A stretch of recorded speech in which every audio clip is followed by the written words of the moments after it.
বাবা, দিন দিন আমাদের ঘরে ইঁদুরের সংখ্যাটা বেড়েই চলেছে। তুই আজকেই একটা ইঁদুর মারার মেশিন নিয়ে আয়। ঠিক আছে মা, আমি এখনই যাচ্ছি। এই ইঁদুরগুলোর জন্য আমার মা আমার জন্য ঠিকমতো রান্নাও করতে পারে না। আজ আমি এই ইঁদুরগুলোর পুরো বংশটাই নিরবংশ করে ফেলবো। চাচা, আমাকে একটা বড় ইঁদুর মারার মেশিন দিন। এই নে ভাতিজা। না চাচা, এই ছোট মেশিনে আমার কাজ হবে না, আমার বড় মেশিন চাই। এর থেকে বড় মেশিন হয় নাকি? তুই কি ভাল্লুক মারবি নাকি? ভাল্লুক হলে তো কবেই কাবাব বানিয়ে ফেলতাম, কিন্তু এই ছোট ইঁদুরগুলোর সাথে পেরে উঠি না। এই সিংহ, এই সিংহ, দাঁড়া বলছি। বেশি দৌড়াইস না। তুই আমাদের ঘরের ইঁদুর মারবি, না হলে আমি তোকে খেয়ে ফেলবো। মা, তাড়াতাড়ি বের হয়ে আসো।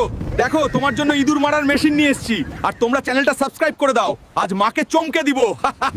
বাবা, এটা তুই কি তুলে এনেছিস? এটা তো সিংহ, আমাকে খেয়ে ফেলবে। না মা, এই সিংহটা তোমার কিছুই করবে না। এটা আমাদের ইঁদুর মারতে সাহায্য করবে।